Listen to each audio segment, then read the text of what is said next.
seguimos avanzando esta mañana, mirando de cerca con el diputado Jorge Gandini.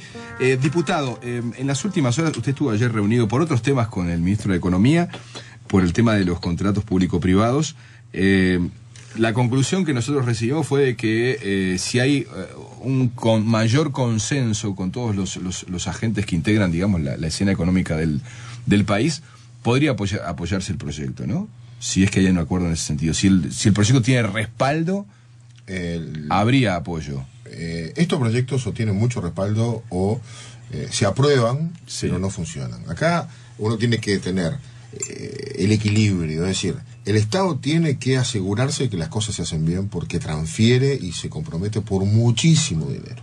Y hay mucha gente que empieza a manejar dinero con poco control porque se hace a través de sociedades anónimas del propio Estado. Es decir, la UTE, la ANCAP o el Ministerio constituye una sociedad anónima para manejar dentro del derecho privado la contraparte de otro privado.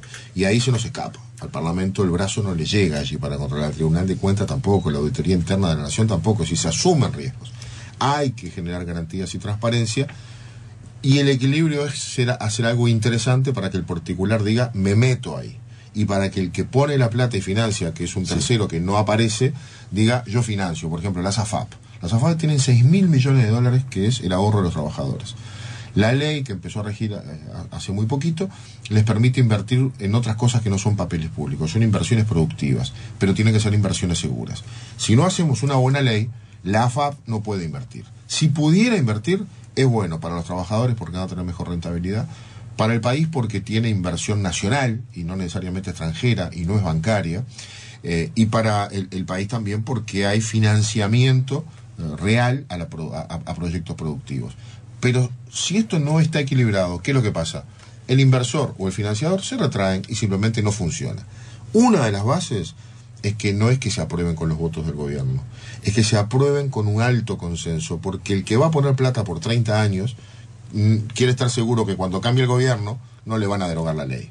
Sí. Entonces, lo que se está buscando es que tenga un buen respaldo, y el Partido Nacional no tiene problemas en una ley como esta. Siempre propuso respaldar las asociaciones públicas y privadas. Simplemente queremos modificar algunos aspectos que den más garantías, más transparencias y mejor funcionamiento. ¿Qué hay que hacer con la inflación, diputado, desde su punto de vista? Y bueno, el gobierno... Porque ahora estamos en un escenario realmente complicado, ¿no? Bueno, a mí me encanta hablar de este tema porque hablamos de la imputabilidad, pero son temas que están muy sí, hay mucho fuego artificial, pero este es un tema que hace todos los días al bolsillo de la gente.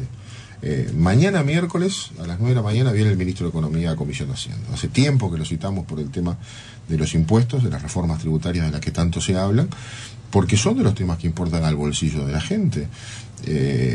Si es cierto que el IVA hay que rebajarlo porque los que menos tienen pagan más impuestos a través del IVA. También es cierto que cuando sube la inflación, los que menos tienen, cuando sube la inflación menos ganan, porque lo que sube más son los productos de la canasta básica. Si uno mira cómo está subiendo la inflación, está subiendo porque está subiendo el transporte, y el transporte de pasajeros se lleva una parte importante del salario del trabajador de ingresos fijos, porque está subiendo la alimentación, la carne entre ellos, producto básico de nuestra alimentación, porque está subiendo la vivienda, el costo de la vivienda, y los alquileres han subido muchísimo más que los salarios, y entonces cuando sube la inflación, pero los salarios suben una vez por año y la inflación sube todos los días la capacidad de compra disminuye. Y este es un tema que tenemos que abordar. El gobierno sube el combustible, y atrás del combustible en cadena suben una cantidad de productos de consumo básico que le achican la capacidad de consumo al trabajador. ¿Tenía que subir el combustible? ¿O tenía que el gobierno rebajar la cantidad de impuestos que el combustible tiene? Porque el combustible tiene un factor impositivo enorme dentro de su precio final. Porque si lo trasladamos todo, el combustible sale más caro, pero el gobierno termina recaudando más. ¿Era necesario que pasara eso o el gobierno tiene que absorberlo? Y lo tiene que absorber. ¿Saben por qué? Porque el presupuesto se gastó todo lo que pensaba ingresar. Y como todo lo que tiene previsto ingresar está todo proyectado gastar, ahora se desacomoda una de las variables, que es el caso del combustible, porque pasó lo que pasó donde pasó, por allá lejos, y al final termina aumentando el combustible, y entonces el gobierno no tiene más remedio que trasladarlo a la gente. Cuando lo traslada, terminan aumentando las papas, porque eso va al tractor, al camión, al transporte, y termina en el precio final de un producto que usó un componente importante de energía a través del petróleo. Y eso genera ¿qué? Inflación. Y si la inflación se le dispara, el gobierno tiene problemas graves en varias áreas. Bueno, mañana vamos a hablar detenidamente con el gobierno de esto, porque sube la inflación, sigue cayendo el dólar. Esto disminuye la competitividad de algunos sectores que, si bien exportan mucho, bajan su rentabilidad, y estas cosas empiezan a ser realmente preocupantes. Entonces hay que afinar el oído, escuchar lo que nos dicen esos sectores, y mañana vamos a preguntarle al ministro en qué soluciones de verdad está pensando. Ahora, lo que le quería meter en un tema medio complicado quizás, o no, capaz que le resulta fácil meterse en él, pero si a usted viene un votante o un no votante, le diga, dígame, diputado, ¿y qué hago yo ahora con mi plata? ¿En qué ahorro? ¿Qué hago? ¿Usted qué le dice? ¿En qué ahorra? Claro, ¿Tiene plata? Por ahí tiene plata y puede ahorrar algunos pesitos. ¿Usted qué le dice? ¿Que compre dólares, que compre euros? ¿Que se meta a unidades indexadas? Que ponga ladrillo, que se compre un terrenito y lo ponga uno arriba del otro, porque estos ciclos vienen y se van, pasan.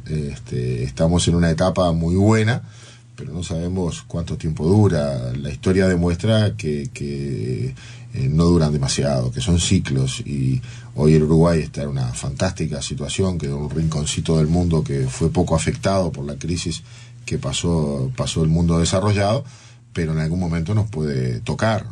Estamos viviendo, creo que en algunos aspectos, una burbuja inmobiliaria estamos viviendo. Lo que valen hoy las tierras y lo que valen hoy los apartamentos y los inmuebles es casi de fantasía, ¿no? ¿Va a durar toda la vida? Yo no sé, pero es cierto que hay que precaverse para el futuro, que es lo que le criticamos al gobierno.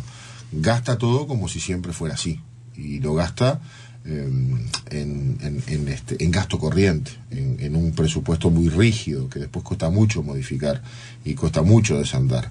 Y si las cosas no siguen como vienen, con los precios que tenemos de nuestros commodities, de nuestros productos, con la recaudación brutal que está generando el gobierno, ¿dónde va a venir el ajuste? Bueno, ese es el problema, en algún lado se va a ajustar. Lo que pasa es que la economía aplicada, digamos así, lo que uno escucha decir a las autoridades, al ministro de Economía, después no siempre tiene un correlato en la realidad cuando uno va al supermercado o a la feria o va a comprar algo, porque esa inflación, no esta de ahora, ¿no? La inflación de 8%, 8 y algo por ciento anual, para quien gasta la mayor parte en alimentación, en alquiler, todo eso es bastante más alta que el 8% en el año. Por eso le decíamos al ministro, ¿por qué no aplica todo ese volumen de dinero al que va a renunciar rebajando 2 puntos de IVA?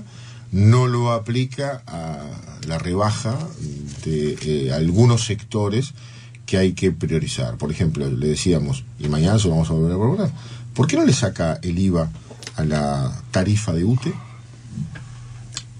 del consumo domiciliario, del que gasta menos de 2.000 pesos?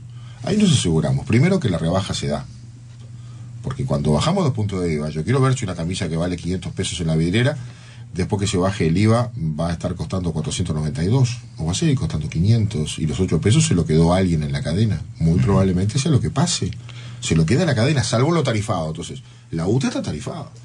Si usted le saca el IVA a la familia de consumo menos de 2.000 pesos, lo está ahorrando 400 pesos por mes, le está ahorrando el boleto para ir a trabajar. Y se asegura que el que gasta menos de 2.000 pesos no es que tenga aire acondicionado, ni calefacción eléctrica, ni muchos electrodomésticos. Es un hogar típico de bajos ingresos, o de ingresos medios bajos. Focaliza, y todo ese dinero va a donde usted quiere ir, va allí, a ese sector, y le deja en el bolsillo 400 pesos que los va a usar seguramente para comer mejor, o para darse gastar en algo básico. Y el gobierno puede incidir en los precios de la canasta familiar fuera de estas cosas que están tarifadas. ¿Y cómo se asegura que llega al consumidor? Cuando bajó el coffee, que eran 3%, ¿llegó a la gente? No llegó. No llegó, se lo quedó en la cadena en el camino, porque no puede asegurar, porque el mercado regula. Si usted baja un producto que no está tarifado, y ese producto es escaso en el mercado, usted baje y saque el impuesto que quiera, que a lo mejor sigue costando lo mismo en la góndola, o capaz que te cuesta más si tiene escasez, porque el mercado regula el precio, no el gobierno. No hay, salvo que vayamos a subsistencias, como quería un sector del Frente Amplio. El mercado va a regular el precio, salvo que esté tarifado. Usted puede controlar el combustible, puede controlar la tarifa del boleto, puede controlar la UTE o el precio del gas. Esas cosas están tarifadas. Si usted apunta ahí, puede generar un efecto en el bolsillo del consumidor. Si no, está lo que el mercado disponga. Diputado, lo reto a que en 2 minutos me explique un tema que nos llevaría media hora. Usted acaba de hacer un pedido de informes por el tema de los casinos municipales. Sí, no, es que estoy preocupado. El ¿qué? 20 de diciembre del 2007 se procesaron 5 personas por aquel episodio. Sí. Yo hice una interpelación en aquel momento, bueno, fenómeno. Estamos a más de 3 años y todavía esa gente ya salió toda, no va a volver a la cárcel, están trabajando y todavía la justicia no produjo sentencia. Se abrió un expediente paralelo por el caso de otras 3 personas. El ex intendente Arana, la ex secretaria general María Julia Muñoz y el ex director de la parte económica que era Alberto Rosselli. Todos están por allí, en cargos, qué sé yo. De ese expediente no tenemos ni procesamientos ni archivo, nada, está allí. La justicia tarda pero llega, pero ya está tardando mucho. Entonces preguntábamos qué etapas quedan por delante, porque hay una gestión de la justicia, en este caso, bastante lenta. ¿Y para usted qué está pasando aquí? No sé, yo qué sé, no sé, pasaron todas las elecciones, ahora que nos digan dónde están las responsabilidades. Con Aldo hablábamos hoy de mañana que algo no está funcionando bien y decíamos, o Gandini está haciendo bandera con esto sin mucho fundamento, o la justicia realmente anda muy mal. Las cosas que tú has dicho, yo estuve en la interpelación esa cuando fui a Astori al Parlamento, comisión permanente, ¿Sí?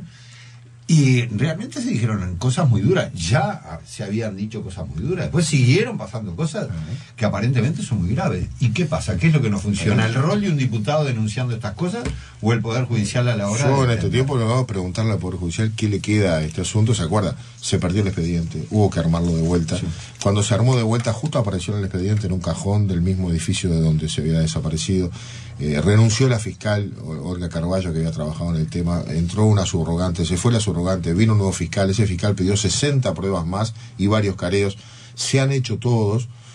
Hubo que cambiar el perito contable que se había designado porque no había producido el informe en tiempo, qué sé yo, tuvo muchos accidentes, pero ahora parece que todo ha vuelto a su cauce. Bueno, yo preguntaba, ¿qué le falta a esto?